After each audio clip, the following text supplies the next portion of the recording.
Hi guys, my name is David and welcome back to my channel. In my last video that I uploaded, I know I'm not in a graveyard today. Plans changed and unexpectedly, and I came to a park, wanted to go for a walk, and I thought, why not film it? So today I'm going to be doing a tag video. I don't do too many tags, but I thought I would make the efforts.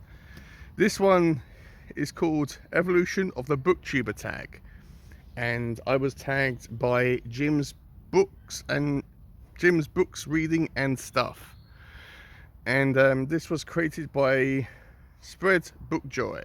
This is a very short tag with 3 questions, 1 bonus, and tagging people at the end. So yeah, I will try to keep this short and sweet and to the point. Probably won't work that way, but we'll have to wait and see. So, question 1. Extinction. Are there things you used to do on your channel that you no longer do? Yeah, there is a couple of things. I used to do a series on the Grimm fairy tales. I used to call it something Grimm Tuesdays, I think it was, and I wanted to read all the Grimm stories and review them separately. And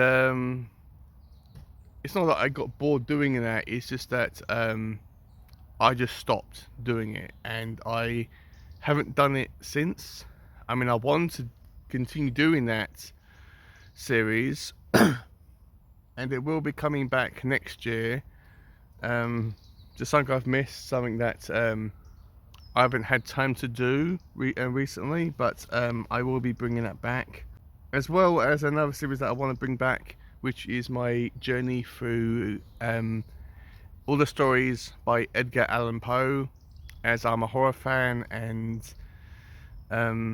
he's a horror author that, well, I know he doesn't write just horror, but he is a classic horror writer, and I haven't read many of his stuff, and I was going through all of his tales and or short stories or whatever, and yeah, again, I just stopped. I do not know why.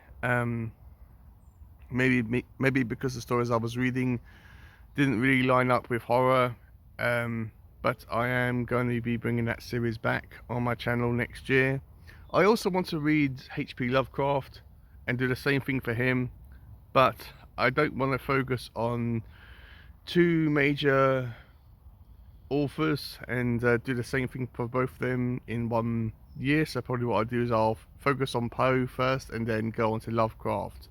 But when it comes to my videos in general, I've kind of kept it standard and the same. I did used to do TBRs, but I have been turned into a mood reader, so I could do a TBR for each month, but I don't really want to kind of force myself into reading a book when my mood changes and I want to read something else. I know that there are TBRs that I'm doing for this month, and there's a TBR that I want to do for November and December, but that's because I want to make sure I read stuff that I want to this year before going into the brand new year. And no, I'm not bringing back my TBRs for each and every single month of the year. So, question 2. Adaptation. What things have you done on your channel or as a result of being a booktuber that you never thought you would do? When it comes to that, it probably is the authors that I would have never really known about if I wasn't a booktuber or didn't have a channel. There have been loads of authors that I've read and I'm currently reading that I would have never known about if it wasn't for my YouTube channel. both unknown and well-known authors. Also, reading books from unknown or small authors. I think that they kind of go underneath the radar, and they people kind of think, well, why should I read something by someone that I've never known and I do not know who they are? Why should I basically give a rat's ass? And I want to do a whole video on small authors and why us as booktubers should read them more and give them proper and more attention. And I suppose being overly creative as well, because I'm a creative person. I used to study media at university, and ever since then I haven't really had a job where I could kind of focus on my creative side and my design side, and doing my channel, basically doing the thumbnails and these videos has allowed me to be creative and satisfy that side of myself, as well as doing these intros for Halloween, which this is the 4th one I've done. So yeah, that's really what I can come up with, really.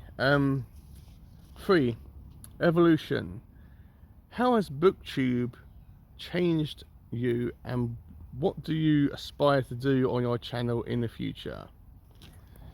I mean, there is channels out there that have kind of inspired me to do and read other stuff, and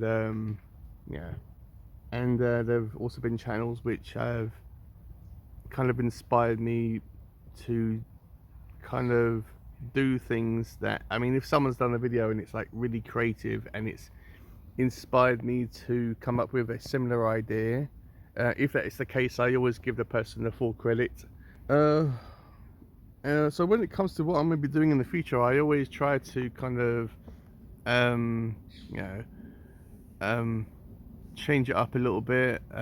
This year I think I've been discussing more about my life in general in a handful of my videos, as it kind of makes it a bit more personal, rather than just talking about a book and then that's it, done, finished. It just makes it a bit more personal if I just include a little bit about what's going on in my life and how I'm doing. It just makes, I think it makes it a bit more personal, and maybe it makes you guys connect with me a bit more and getting to know me as a person. But you know, I don't know. But I'm always looking to see if there's anything new that I could do for the future. But it's just about, maybe next year I want to focus on reading books from authors I've never read before. I know there's a couple of John Soul books that I am going to be reading, so probably focusing on new authors I haven't read before, or I mean, not new authors, but new to me authors. And question 4, which is a bonus prompt. You don't have to do this. If you do this tag, this is just optional, but I want to do it. Impart your words of wisdom to all the fledgling booktubers out there. Okay, there is some advice, really. 1, never really get down about the view counts and being super popular. We're on Booktube, guys. We're not going to be popular. If you want to make a YouTube channel that's super popular, do a reaction channel, a food channel, urban explorer channel, anything like that. If you want to be more really popular on Booktube, or maybe a gaming channel. But if you're a booktuber, you're not going to be popular. There's only a few out there that can trap this lightning in the bottle and be super popular. So when you're making a video, and you, whether it's in your room or out and about, and you make the effort to do that, you upload it. I mean, you edit it, you upload it, you spend time with the thumbnail and make it as best as it's ever going to be, and you upload it, and it doesn't get as many views as you want, you are going to get discouraged. I know it's very hard for that to happen, or to avoid that. It happens to me all the time, but usually in a day it usually goes away. Try and have fun doing it, and to hell with the views. Some videos might even surprise you about the amount of views that they get.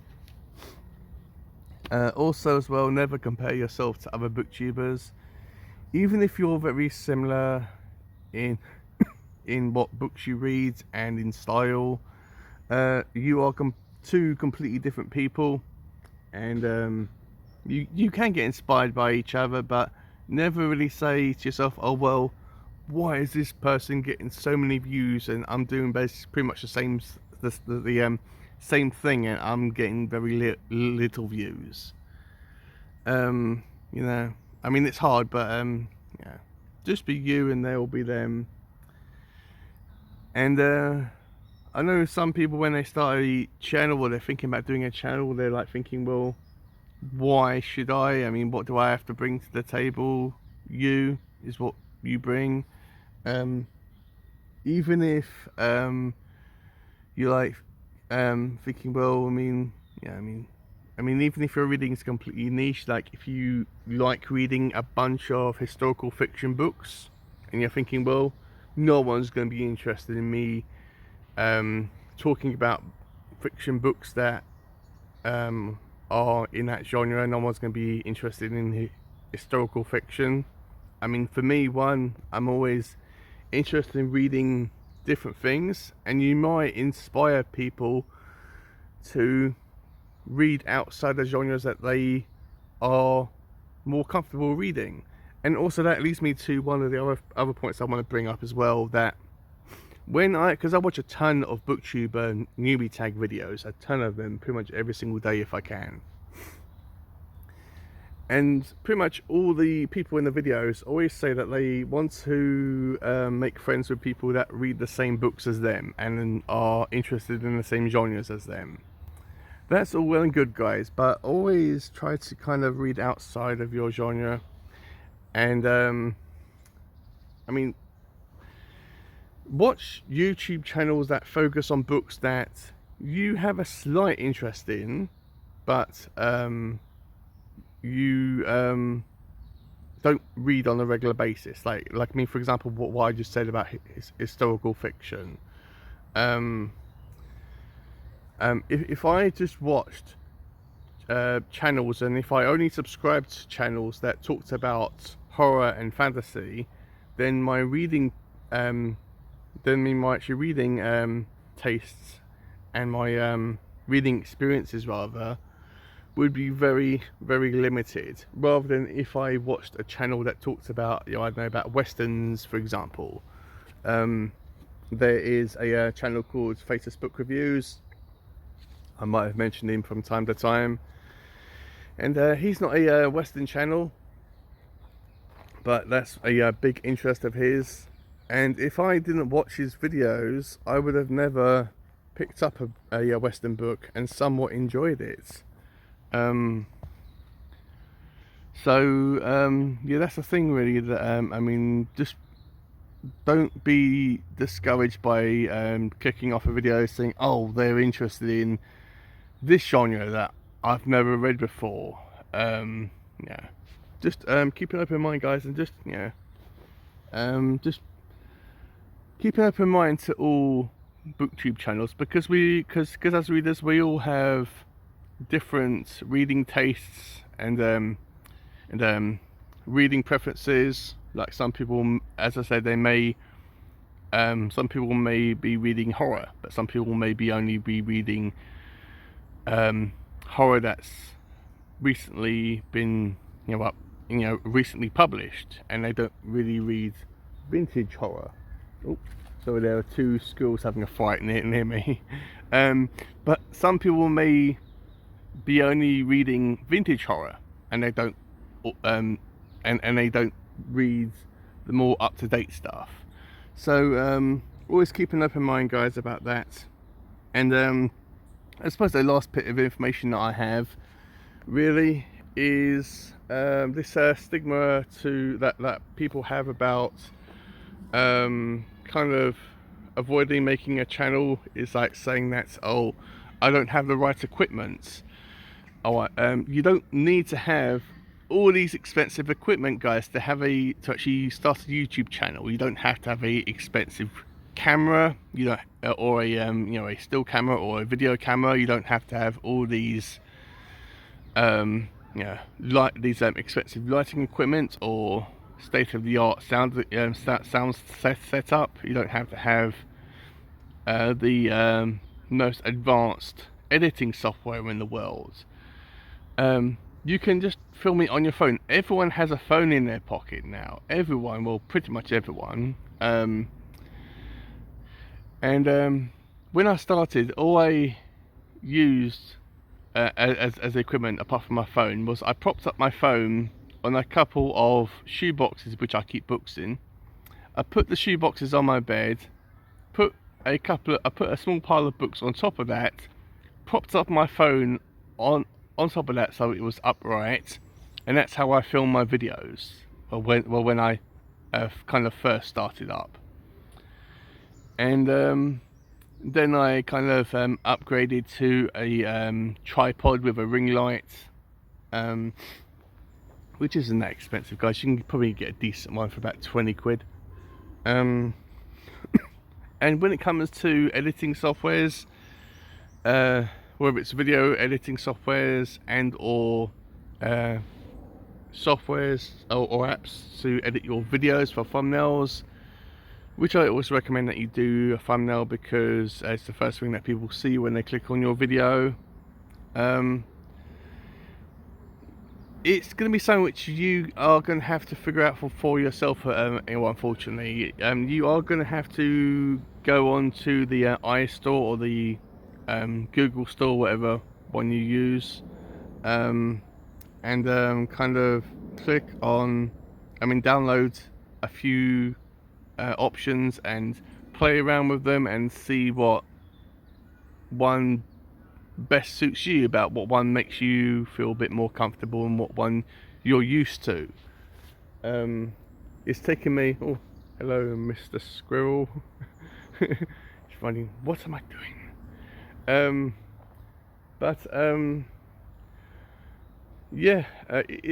It's actually taken me a few times to find about what editing softwares are best for me. But I use InShot when it comes to editing my videos. There are options on it which are free to use with the app, but there are options where you can where you have to pay for, which is more advanced. I've never used the ones I have to pay for. The app does what I need it to do, and been stared down by a squirrel now, guys. The editing software, InShot, you can use it to edit pictures and photos, but I use Photo Director. I'm pretty sure that's what it's called.